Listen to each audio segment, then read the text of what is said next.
Apagamos.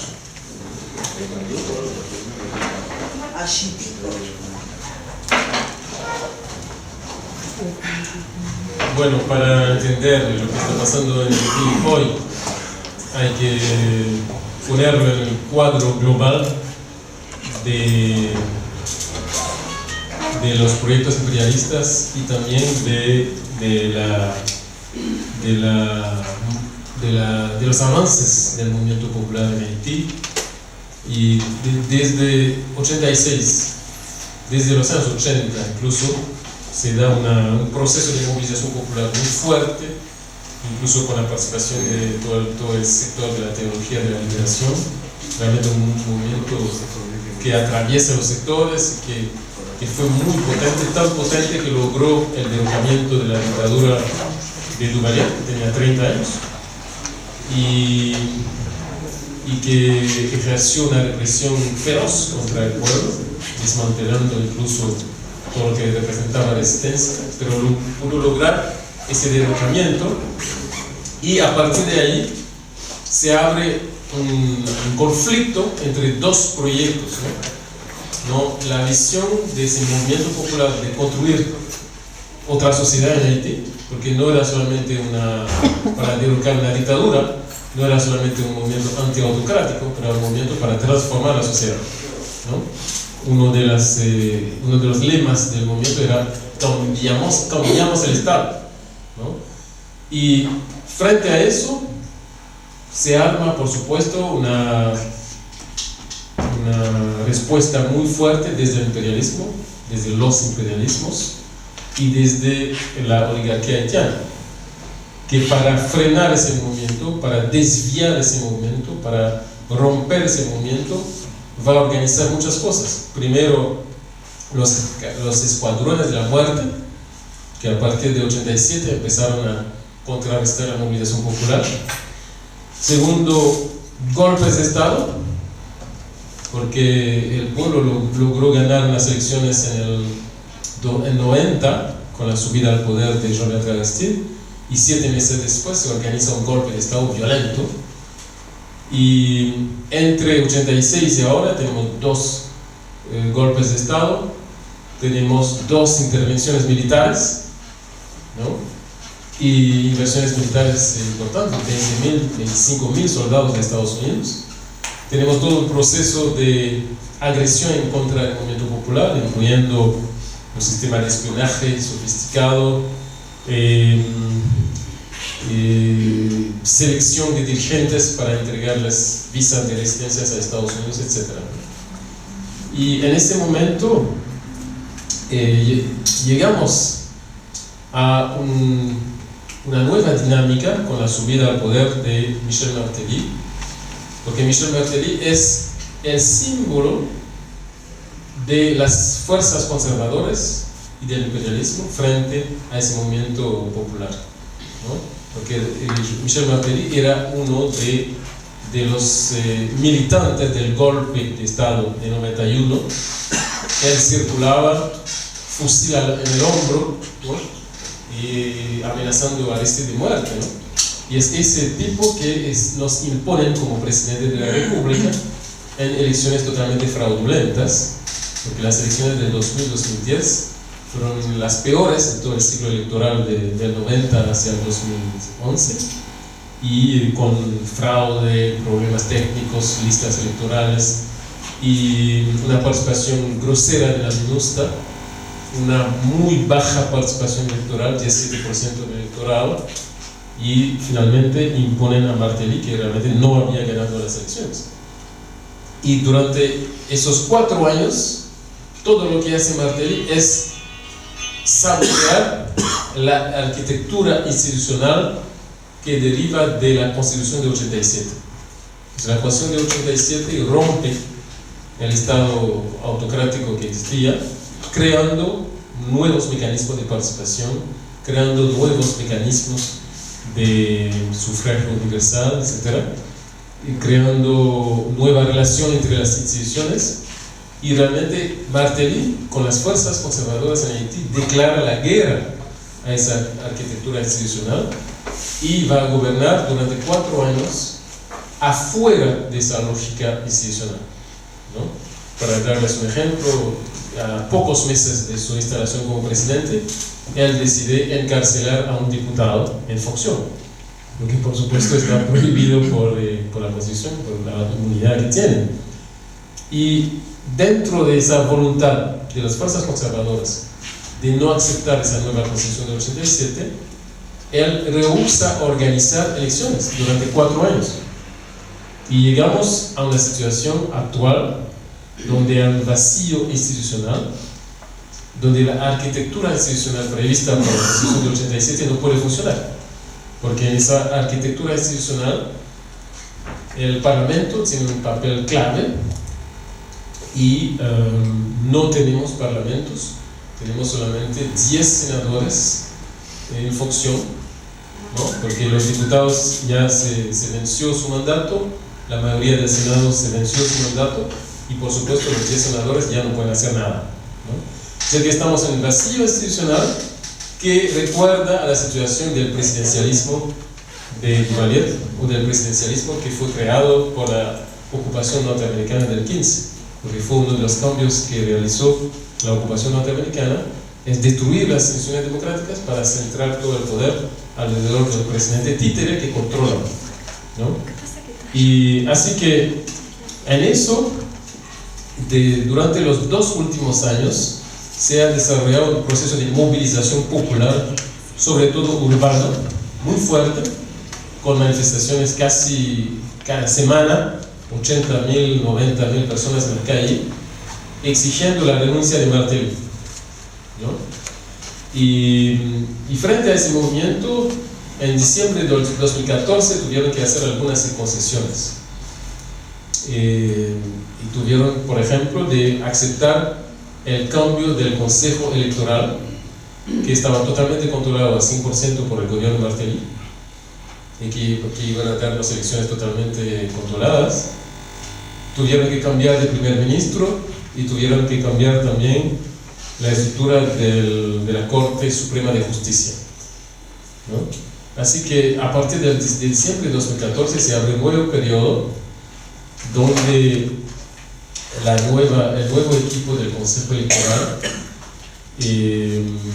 abre la posibilidad de elecciones, ¿no? Para poder reinsertarnos en la lógica de la Constitución de 87. Así que es lo que está en juego ahora. ¿Se van a hacer elecciones o no se van a hacer elecciones para poder renovar las instituciones, incluyendo el Parlamento?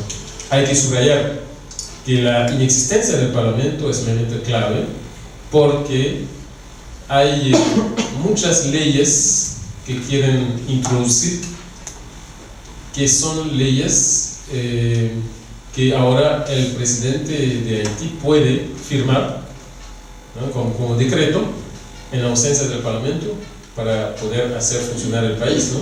Tiene provisión constitucional para hacerlo en la situación de excepción. Y dentro de esas leyes, por ejemplo, hay muchas leyes de modificación de la cuestión de la propiedad, leyes sobre la cuestión de la ley minera, ¿no? Y si yo voy a insistir sobre esto porque nos ayuda mucho a entender lo que está en juego hoy, es que en diciembre del 2012 el gobierno Martelly firma 3 acuerdos ilegales con empresas norteamericanas y canadienses para la explotación de yacimientos de oro en el norte del país. Y en enero de 2013 el Senado denuncia estos acuerdos, convoca a los ministros y reclama una moratoria y el respeto de la ley minera, ¿no? Que es una ley de 76 que definía las condiciones para otorgar concesiones. La respuesta fue que el Banco Mundial envió 2 expertos para trabajar con el gobierno de Haití para hacer una nueva ley minera, ¿no? Que está lista ahora, pero que de todo modo no iba a ser aprobada por el Senado que teníamos. Así que ahora hay una nueva ley minera, y una de los cambios importantes que hizo es que elimina toda la parte de la aprobación del Congreso. Es decir, que en la ley anterior se decía que para firmar una concesión de explotación minera, el Congreso tenía que validar después de un debate público, ¿no? Elimina toda esa parte y el organismo estatal responsable puede firmar directamente con una empresa canadiense o norteamericana o europea sin pasar por la sanción del Parlamento, ¿no? Es decir que si no se hacen las elecciones, si llegamos a 7 de febrero sin un nuevo presidente y sin un nuevo parlamento, se abre un periodo de transición, y aparentemente es lo que quiere Estados Unidos, abre un periodo de transición largo de 38 meses, según lo que dicen los documentos de la USAID, para poder aprovechar de esa ruptura institucional para imponer un cambio de constitución. Así que la idea es llegar a una situación donde no se pueden hacer las elecciones y exigir que frente a esta situación que definamos un periodo especial de transición para poder designar una asamblea constituyente y llegar a una nueva constitución. En la nueva constitución que quieren hay 4 elementos claves. El primer elemento es recentrar el poder alrededor del presidente, eliminar la figura del primer ministro, reducir el poder del parlamento,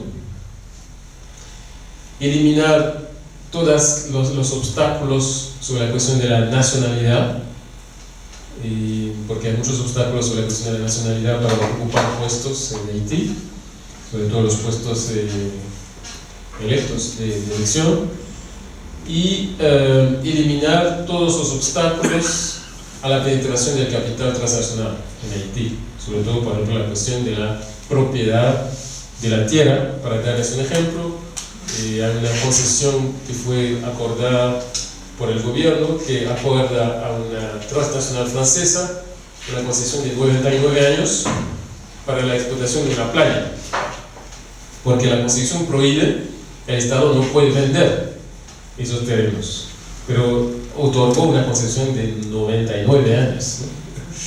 Y es una concesión donde, por ejemplo, es una playa en la zona norte del país donde los haitianos no pueden ir,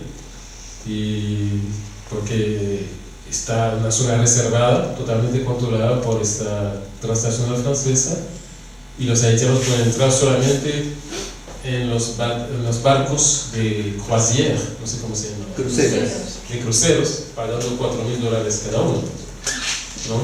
Pero un haitiano no puede decidir ir a bañarse en esa playa sin pasar por los cruceros, ¿no?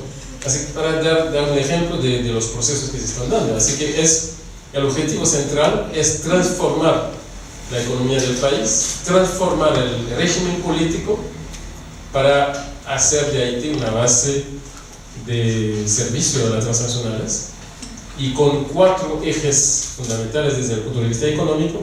El primer eje es la cuestión de las zonas francas de exportación de productos textiles hacia Estados Unidos, donde hay un acuerdo especial entre Haití y Estados Unidos. Y el segundo eje son las explotaciones mineras, donde actualmente hay 9 empresas canadienses, haitianas y norteamericanas que están haciendo búsqueda con información bastante segura de existencia de yacimientos importantes de oro, de cobre, de plata, de bauxita. Y eso es no solamente Haití, pero eso es toda la isla. En la República Dominicana también hay todo un proceso muy importante de búsqueda. Y el tercer eje son los hoteles de lujo.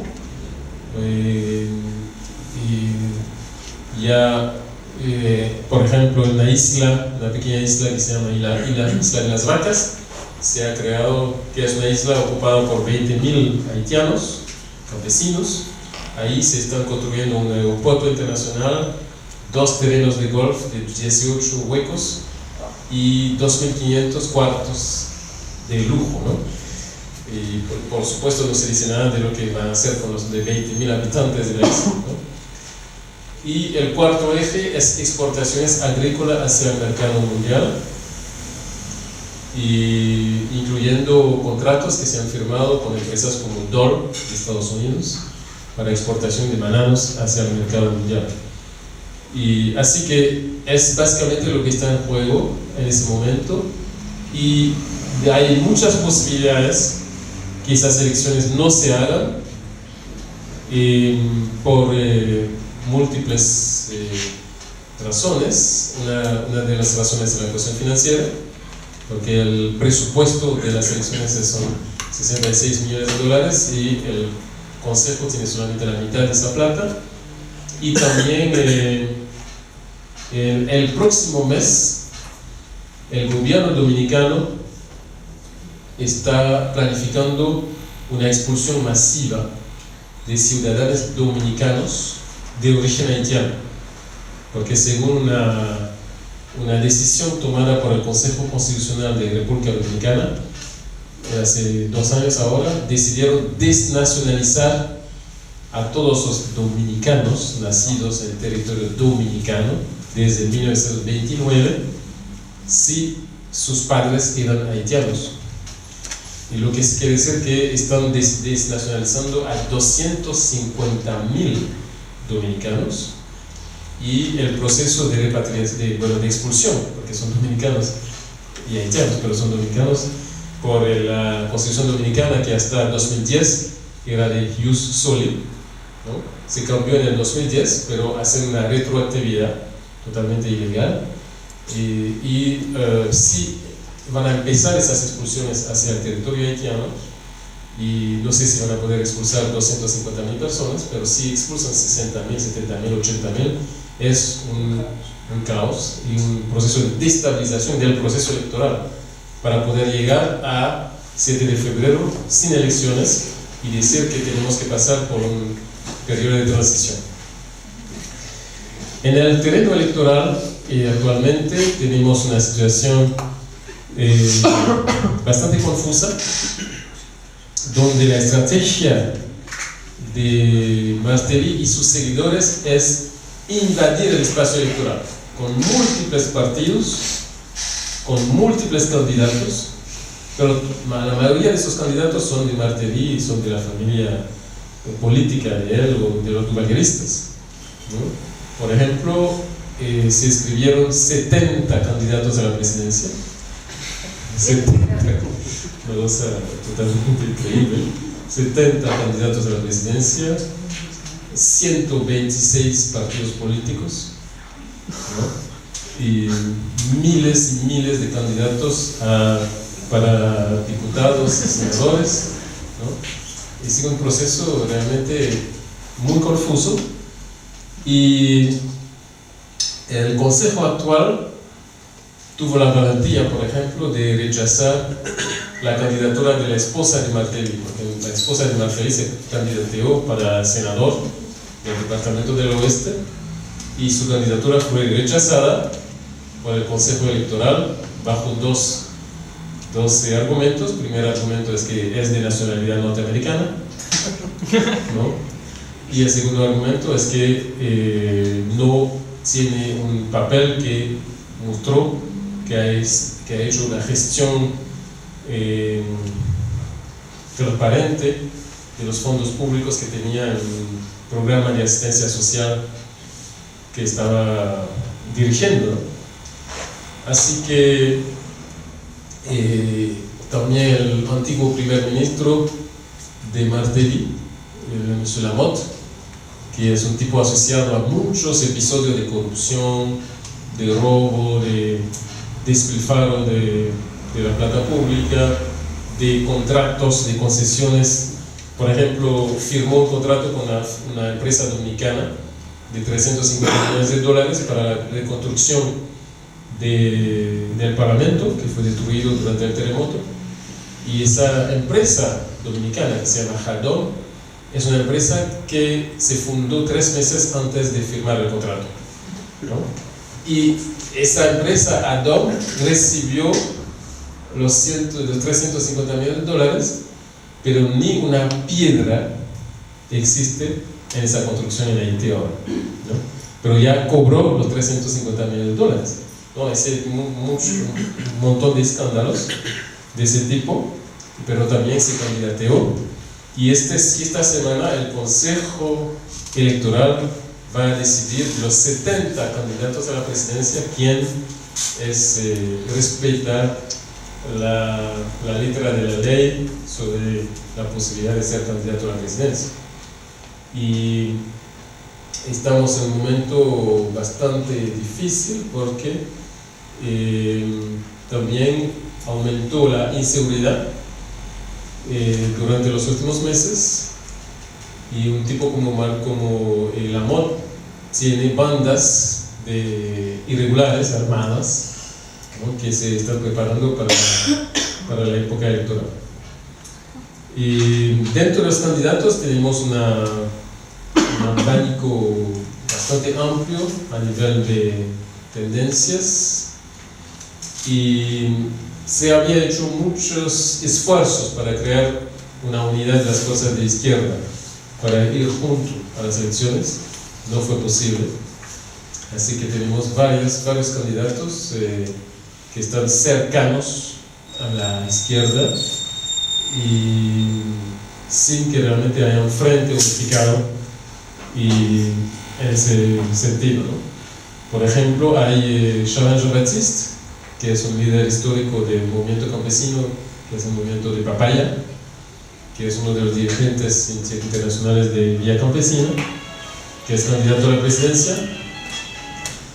Hay también Moïse Jean-Charles, que ustedes conocen. Moïse Jean-Charles, que fue senador y que durante todo su mandato ha sido uno de los más consecuentes en la lucha contra la MINUSTA. Incluso una de las resoluciones del Senado exigiendo el retiro de las tropas fue una iniciativa de él, ¿no? Que también es candidato a la presidencia, ¿no? Y así que hay una situación de mucha dispersión, ¿no? De los dos lados, porque dispersión desde el lado de Martelly, con esa estrategia de invadir el espacio electoral, y también dispersión desde las fuerzas de izquierda. Y el proceso de selección también de inscripción de los candidatos es un proceso bastante excluyente, con muchas exigencias, por ejemplo desde el punto de vista financiero, que exigió que los candidatos han invertido una plata importante, sobre todo los candidatos al diputado y senado, ¿no?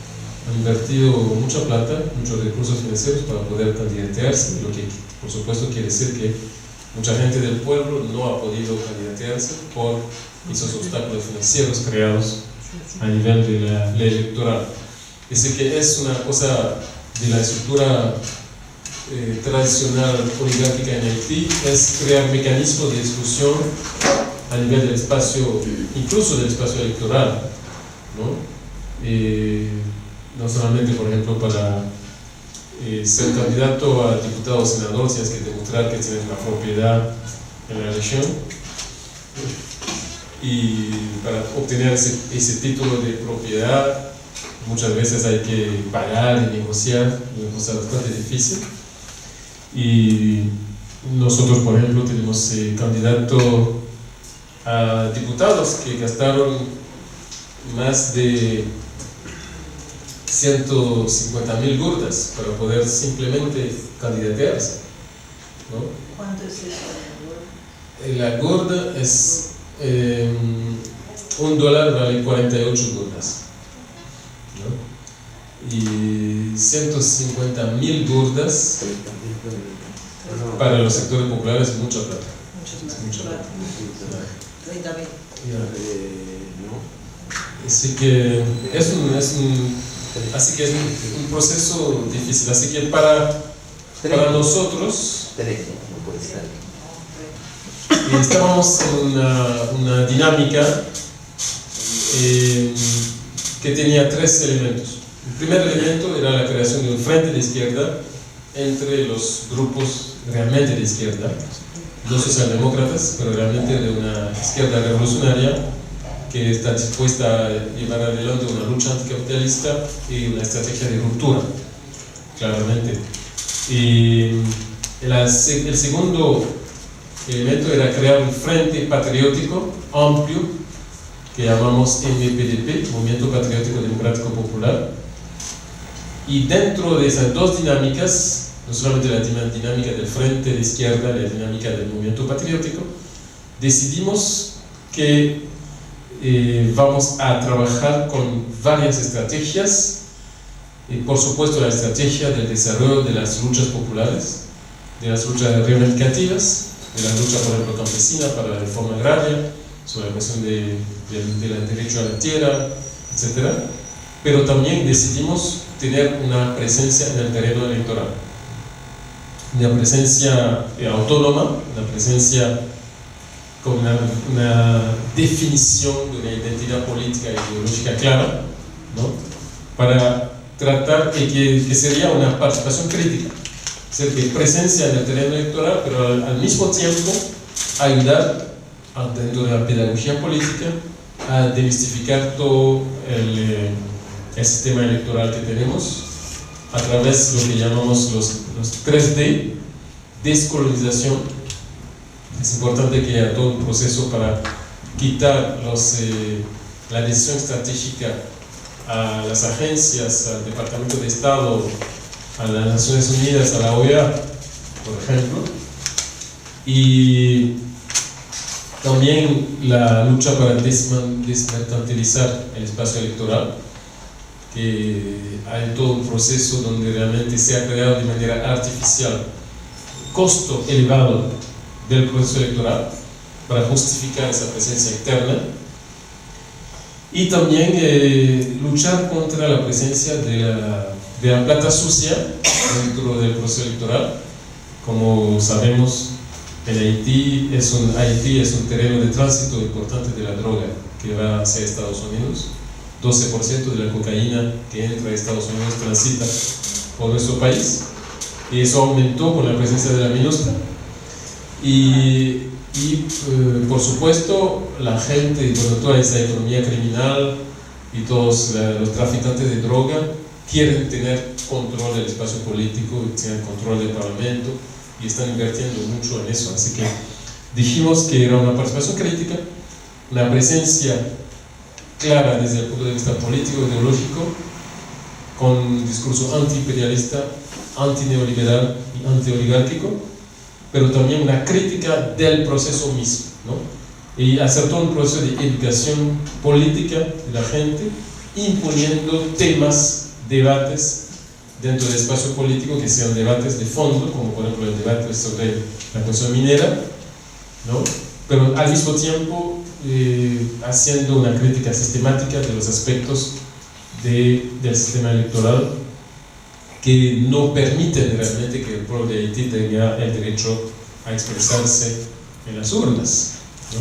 Y conectar esa lucha en el espacio electoral con las demás luchas que estamos involucrados en la cuestión de la tierra, en la cuestión de la educación, la alfabetización, etc. Así va. Así que mi partido, que es Racine Campo Plan, Raíces del Campo Popular, está asociado a otra agrupación política de izquierda, se llama SCAM, y nosotros dos formamos una plataforma política que llamamos Levé Campé. No sé cómo se traduce eso, Levé Campé. Eso está en creol, no, Levé Campé es levantarse, alzarse. Alzarse, sí.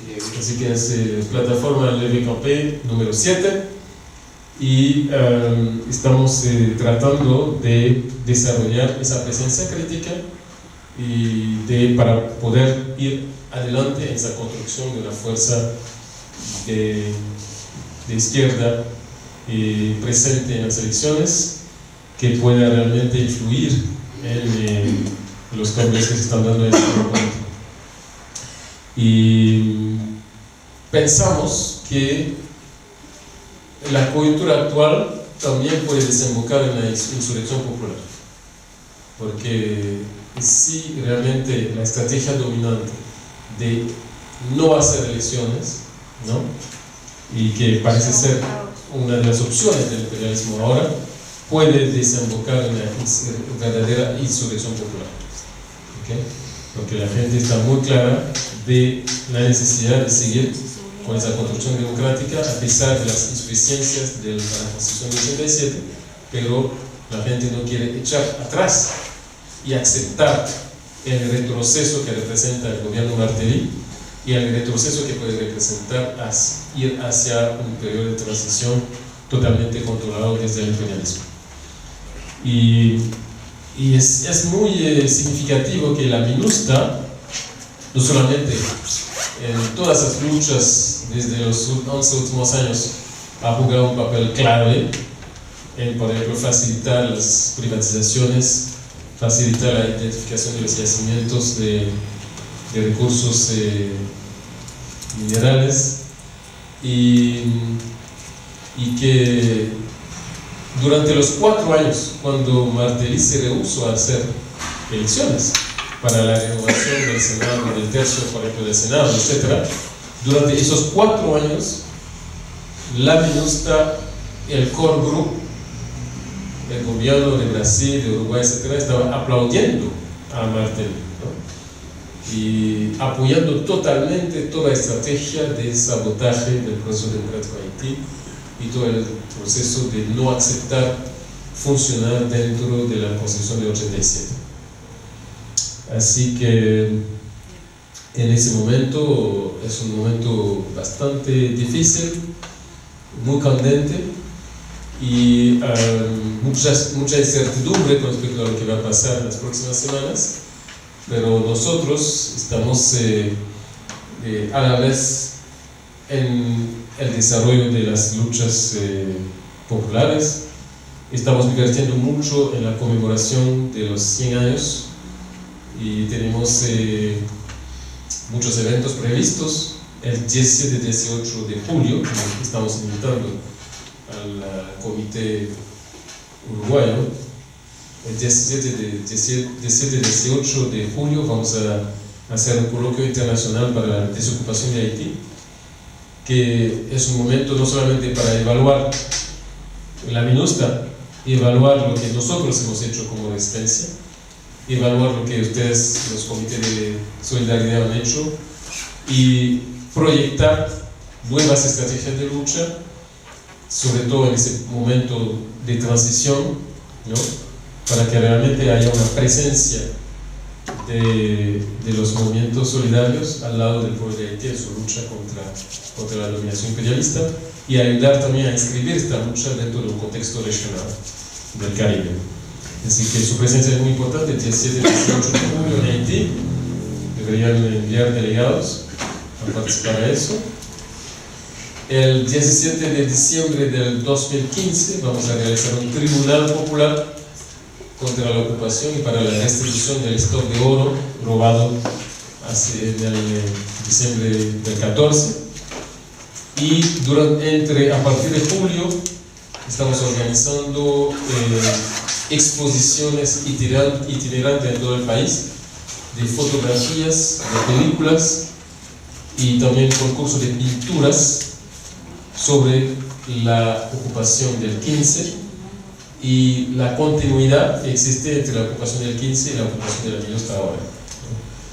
Así que todo eso para realmente no solamente hacer otra lectura histórica de lo que pasó durante los 100 años, pero también para reforzar la lucha contra la ocupación de hoy y para definir nuevos proyectos libertarios.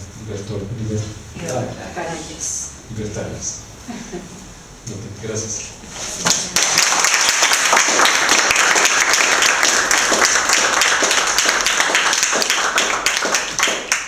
¿Cuándo es lo de República Dominicana? ¿Cuándo es la fecha esa? 15 de junio. ¿15 de junio? ¿Ahora? Sí, ahora. Y el encuentro el coloquio de julio. Es 17 y 18 de julio. Julio. Y además coincide con la fecha de la invasión. Bien, compañeros. Preguntas. Avante. Sí, mencionó la teología de la liberación. Recientemente vi un trabajo documental sobre el negocio de la caridad y cómo están aprovechando Naciones Unidas junto con otros organismos internacionales para lucrar con hogares emergentes por lo del terremoto y se van involucrando. Y algunas iglesias, dentro de la dinámica de la teología de la prosperidad, están aprovechando esos espacios también para meter una ideología completamente opuesta a la teología de la liberación. ¿Qué clase de articulación hay en estos momentos con los sectores de la iglesia afines a esa teología de la liberación en este proceso de fortalecimiento de la democracia haitiana? Si todavía hay despierto el movimiento en esa parte, despierto el movimiento en Haití propiamente, y cómo se está haciendo frente a la dinámica de la política de Estado, que es de Estados Unidos, de difundir la teología de la prosperidad como alienante de la población y al mismo tiempo como para aprovecharla para capturar mayor capital y enviarlo fuera del país. Sí, muy interesante. Realmente en todo el proceso de acumulación de fuerzas dentro del movimiento popular, la teología de la liberación jugó un papel clave durante las décadas 70-80, ¿no? Y Aristide fue un representante de ese movimiento que logró realmente dentro de la iglesia cierta hegemonía y que pudo también tener un impacto bastante grande en el conjunto de la sociedad. Pero a partir de 86-87, la jerarquía de la Iglesia del Vaticano define toda una estrategia de represión y de eliminación de la teología de la liberación, como lo hicieron en otros países, pero en Haití fue una cosa violenta, sistemática. Incluso asesinaron a por lo menos 5 de los sacerdotes más importantes representando esa corriente. Incluso un amigo personal, Jean-Marie Vincent, que fue asesinado. Y así que hubo una destrucción sistemática de todo eso, y que se puede decir que ahora dentro de la Iglesia Católica en Haití ya no existe una corriente progresista de tipo teología de la liberación. Y al contrario, se puede decir que han florecido corrientes fundamentalistas y también el financiamiento muy importante de todas las sectas protestantes que sí se meten en política directamente, pero una política sumamente conservadora. Y después del terremoto del 2010, Estados Unidos aprovechó para inundar el país de sectas protestantes, ¿no? Que por supuesto tenía el mismo discurso de que el terremoto es el producto de que Haití fue dedicado al diablo, ¿no? Como lo dijo un pastor de Estados Unidos. Y por ejemplo, fue sistemático que en todos los campos de refugiados, se dice, ¿no? Sí. De desplazados, los campos de desplazados después del terremoto, que tenían 1.500.000 gente viviendo en la calle, en campos provisionales, en cada campo había un ejército de pastores con sus megáfonos, con sus micrófonos, hablando toda la noche, ¿no? Hubo realmente un cerco ideológico de todos los pobladores urbanos, ¿no? Así que en ese sentido se puede decir que la iglesia popular, la iglesia de la teología de la liberación, es una cosa que tenemos que reconstruir en Haití, y ahora no existe. Y incluso la jerarquía de la iglesia está jugando un papel muy nefasto, aliado a Martelly. Por ejemplo, ayudó mucho a Martelly a hacer negociaciones, pseudo-negociaciones para un poco calmar la movilización popular. Y el cardenal, por ejemplo, el cardenal actual que llegó al cardenal recientemente, es un aliado claro del gobierno Martelly. Así que esa dimensión, ¿no?, de la utilización de la fe, de las creencias de la gente para la dominación política es sumamente importante en el Caribe. Y tenemos por ejemplo en Haití llegan cada año 200.000 miembros de sectas protestantes estadounidenses. 200.000 cada año que visitan Haití. Es una cosa sistemática, ¿no? Programada con muchos recursos y con un discurso unificado contra la cultura popular y un discurso muy conservador para alejar a la gente de toda posibilidad de participación política y de participación en las movilizaciones populares. Gracias. Acá vimos una película, ¿se acuerdan? Con Enrique, la que vimos la función de las ONG y todas las... Hay una buena película que cuenta todo eso que le está diciendo. No me acuerdo cómo se llama, vos la debes tener, ¿no? Pero era la función de todos estos grupos, cómo hacían todo su trabajo dentro del drama, de los desplazados. La ayuda. Asistencia mortal. Asistencia mortal. Asistencia mortal. Sí, eso vi. Sí, Asistencia mortal. habla también de África, misiones allá. Camilo, no, es impresionante ese dato, ese último dato que dabas sobre esa vehemencia ideológica para tratar de contener, incluso con una superioridad ya manifiesta, mantener constantemente esa cuestión ideológica sobre los sectores populares. Me acuerdo de que, por ejemplo, cuando la militancia se instaló en el 2004, un año antes había, creo que fue Aristide, obviamente tenía que haber sido él, había nacionalizado el vudú, una situación casi única, histórica, y fue de las primeras cosas que cuando llegó la MINUSTAH y llegó la nueva administración, rápidamente revocó. Es decir, el choque llamémosle por algún modo, de civilizaciones o de culturas es impresionante y está por detrás de todo lo que ocurre en el plano económico, en el plano militar.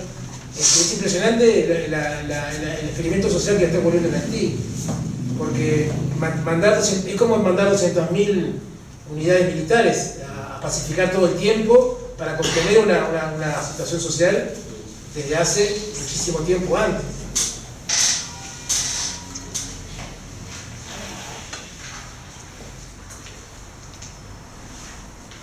Lo uno esto, a que nuestros soldados muchas veces, lo discutimos desde la coordinadora con nuestros oficiales que viajaban, las expresiones de ellos públicas, hasta que después dejaron de decirlas, eran aberrantes, porque decían que iban a un lugar a tratar de llevar alguna forma de civilización. Y entre las cosas que decían abiertamente, oficiales de nuestro ejército, decían que iban a Haití a llevar civilización y cultura. Lo primero que hacían era atacar la religión popular. Y eso era parte de su justificación pública cuando iban a una misión de paz en nombre de la ONU.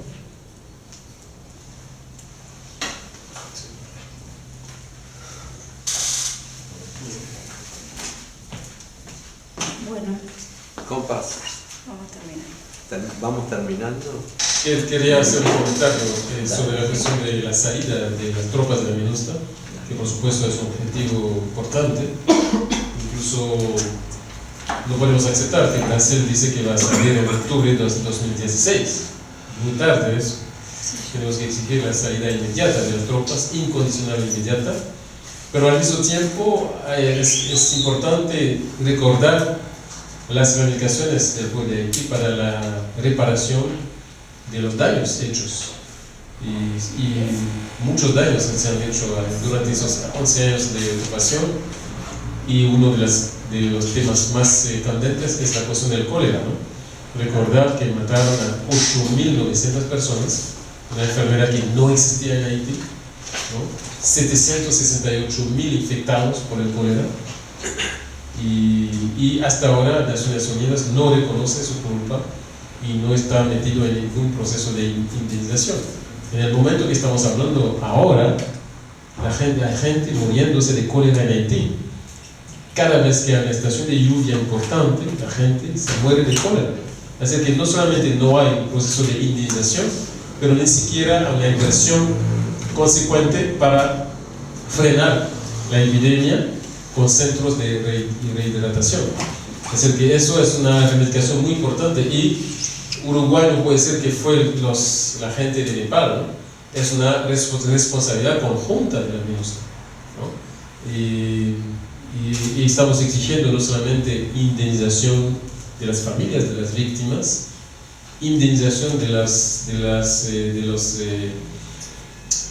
los impactos económicos negativos que tuvo en el país, y también inversión para que la gente pueda tener acceso al agua potable, que es la mejor forma para frenar la epidemia. Es decir, el acceso universal al agua potable debería ser una cosa importante, y en eso creo que Uruguay puede contribuir mucho, y no solamente en la cuestión del agua potable, pero también en la cuestión de la vivienda, las cooperativas de vivienda. Es decir, que hay que ver cómo asegurar esta transición durante la salida de las tropas de las MINUSTA, exigiendo reparación, pero al mismo tiempo con nuevas formas de presencia al lado del pueblo de Haití. Es una invitación del comité a pelear por eso que decía acá. ¿Cómo se instrumentaría el pedido de la indemnización hacia los países participantes, hacia la ONU central? ¿Eso está pensado un poco cómo se va a hacer? Por eso estaría bueno, ¿qué se puede hacer? ¿No? La primera reivindicación es que la ONU reconozca que bajo su comandancia se produjo todo lo que, no solo eso, también las violaciones, también hay un conjunto de daños, todos. ¿Dónde se va a apuntar? Digo, el país tiene que reconocer y el país tiene que elevar, digo, son reivindicaciones con distintos pasos, todos a hacer. Pero no solo tiene que conocer, reconocer. Para mí tiene que, nosotros tenemos que hacer conciencia de nuestro pueblo de que nuestro gobierno ha estado formando parte de esto, es testigo del genocidio de 9.000 personas, de 700.000 enfermos, hasta hoy. No hay tiempo, sigue replotando el poder, no sé dónde va a terminar, pero hay un genocidio sistemático con un arma que son enfermedades, que lo están utilizando, no es la primera vez que utilizan ahí, pero en esta ocasión el Estado uruguayo lo está viendo y nadie hace nada por decir, bueno, llevemos el agua, llevemos el médico para ver cómo, aparte de los cubanos, o sea, están siendo cómplices del genocidio. Eso es lo que tenemos que poner en la cartera de la cuestión. Y por ahí, como decía ella, bueno, el reclamo directo al gobierno, por supuesto que eso. Acá hay que pensar en especie de un tribunal internacional de todas las organizaciones sociales, políticas que quieran adherir como en el reclamo. Eso que De todos los participantes, digo, porque ahí, claro, no solo apuntando al tema central de la invasión como tercerizada, ¿no? sí, Sino de la política de la ONU. él decía, ¿no? Acá nosotros nos dicen, pero fueron los nepaleses, que no sé, pero los nepaleses ¿de quién dependen? Digo, dependen de la intervención global, no son los nepaleses. Hay una comandancia general que sabe todo. La situación de Haití, la situación de la... Hubo lo que daba máquina, recibían orden. Claro, recibían orden. Digo, hay que tener claridad sobre el nivel de responsabilidad, ser claro, hacer visible de las responsabilidades donde están, ¿no? Y en ese sentido, el Uruguay estando ahí es corresponsable. Digo, Sí. es así. ¿Qué querés? ¿Que le paguemos reparaciones a los haitianos?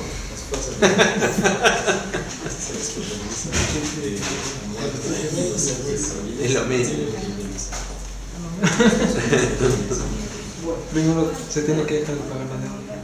Sí, no pagamos la deuda y... No, la última cosa que él me estaba diciendo es que hay una ley. La Carta Magna de Naciones Unidas, una disposición que dice que cuando las fuerzas de mantenimiento de la paz de Naciones Unidas son responsables de la muerte de inocentes civiles, Naciones Unidas tiene que indemnizar cada familia, ¿no? Es decir, está muy claro.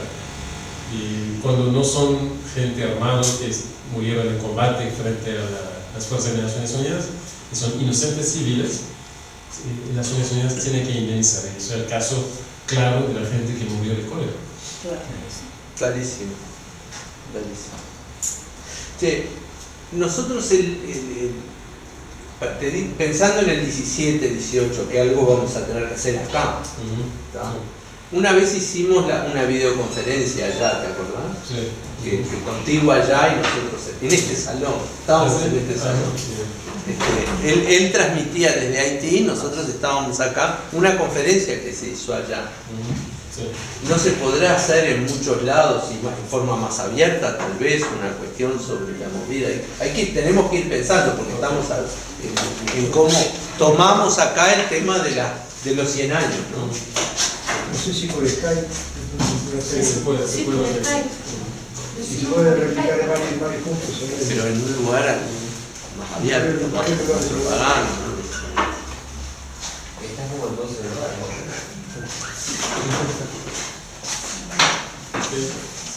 Bueno, levantamos. Yo le quiero Vamos arriba. va a estar en el canal de YouTube de Cultura PCNT y después lo haré en el YouTube de Facebook. En el YouTube Sergio no sé Cabo Borsa, no sé si pasaré hoy o mañana. Pero hasta esto que estoy hablando yo está ahí grabado. ¿En qué YouTube estás? Sergio no es Seika Cabo Borsa. Sergio Seika. Seika. Sergio Seika. Con J-A-S. Todo con eso. Facebook, Cofe Cultura PCNT. Vamos arriba.